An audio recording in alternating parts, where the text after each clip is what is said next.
दोबारा यात्रा के ऐलान से हरियाणा सरकार, मैं आऊंगी आपके पास, आएंगे सर। हरियाणा सरकार सतर्क हो गई है। सीएम के मीडिया सचिव ने कहा है कि अभी किसी आयोजन की अनुमति नहीं है। सुरक्षा व्यवस्था पर सरकार का रुख साफ है, सरकार क्लियर है इस मामले में। अभी भी इलाके में धारा 144 लागू है क्योंकि ये संवेदनशील इलाका है, यात्री का कहना है। सुरक्षा व्यवस्था पर सरकार का रुख साफ है, ये भी कहा गया है।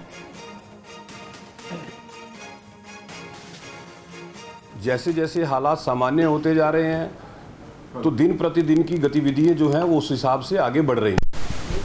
अभी धारा 144 है और आप जानते हैं धारा 144 जब लागू हो तो किसी तरह का जमावड़ा या किसी तरह से 4 से ज़्यादा लोग एक जगह इकट्ठे नहीं हो सकते।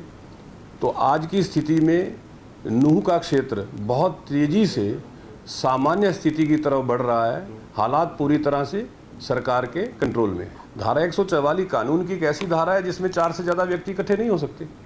तो जब तक धारा 144 है, स्वाभाविक है किसी भी तरह के आयोजन की अनुमति नहीं हो सकती। तो आप देखिए धारा 144 लागू है और हालात हालांकि कंट्रोल में है। स्कूल कॉलेजेस को खोल दिया गया, लेकिन वो तस्वीरें भी सामने आ रही हैं जहां पर बच्चे इस वक्त नहीं पहुंच रहे। क्या हालात इस वक्त, क्योंकि आप नूह से आते हैं, वहां पर आपको क्या हालात नजर आ रहे हैं? क्या फिर से वहां पर यात्रा हो पाए, ऐसी स्थिति आपको लग रही है? मेरे भाई, जो हालात मुझे यहाँ नजर आ रहे हैं वो हालात वहाँ है ही नहीं। और जो ये हालात बने हैं ये नूह में नहीं बने, ये हालात ये दिल्ली और गुड़गांव में बैठकर ये हालात बने। अब जैसे मेरी बहन कह रही थी किसी को गलत बोलने का क्या अधिकार है, ये मेरी बहन बोल रही थी यात्रा के लिए कि यहाँ लोग इस तरीके के मारने का अधिकार है या नहीं है। ये यात्रा सदियों से निकलती आई है, हथियारों से और बंदूकों को दिखाकर लहराते हुए यात्रा निकालने का किसी को कोई अधिकार नहीं है। मैं कहता हूँ बड़ी जिम्मेदारी के साथ मैं जिला सरपंच एसोसिएशन का अध्यक्ष भी हूँ, प्रदेश का प्रवक्ता हूँ सरपंच एसोसिएशन का। मैं बड़ी जिम्मेदारी के साथ कहता हूँ अगर भक्ति की तरीके से यात्रा निकलती है तो ग्राम पंचायत खेड़ला नूह के टच पड़ता है। आधा नूह शहर ग्राम पंचायत खेड़ला की प्रॉपर्टी में है, रकबे में आता है। कितना सही है, एक बार फिर से यात्रा को पूरा करने की बात कहना? अब बिल्कुल निकल जाएगी जी। शांति के साथ यात्रा निकलेगी, आप बताइए। हम उसका स्वागत करने के लिए तैयार हैं, शांति से निकलना। तो पिछली बार क्या हो गया था, किसने हमला कर दिया था? ये बिट्टू बजरंगी मोनू मानेसर जो भड़काऊ पोस्ट डाली, हम तुम्हारे जी जा रहे हैं, क्या वो हमारे जी जाए?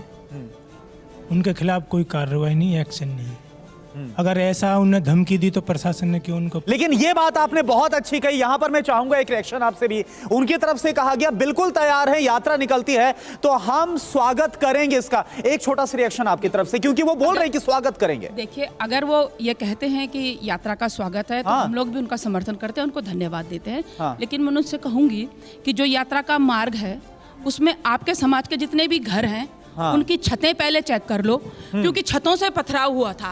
आप कहते कुछ हैं और दिखता कुछ है। नहीं, अभी स्वागत की बात कही जा रही है। एक एक रिएक्शन सबसे, आप बताइए। बिल्कुल सही बात है, ये यात्रा होनी चाहिए, यात्रा पूरी होनी भी चाहिए। हम यहाँ यात्रा नहीं करेंगे तो फिर किस देश? नहीं, लेकिन जो बात, जो जेस्चर वहां से आ रहा है कि अब बिल्कुल स्वागत करेंगे, यात्रा होती है शांति के साथ होनी चाहिए। पहले भी उन्होंने ये कहा था कि हर साल होते हैं, इस बार होते हैं। लेकिन उनका रिएक्शन तो गलत आया ना इस बार। आप बताइए। देखिए, यात्रा होती है, ये स्वागत करते हैं तो हम भी उसी तहजीब में रहते हैं, ये भी साथ रहें, यहाँ सब मिलजुल के रहेंगे तभी बात बनेगी। लेकिन किसी के कुछ कह देने से किसी के दूसरे के ऊपर हिंसा करना, ये कहाँ का? अगर मान लीजिए बिट्टू बजरंगी ने कुछ कह दिया, एक वीडियो वायरल हो गया, अगर वो आता उसको कुछ कर लेते,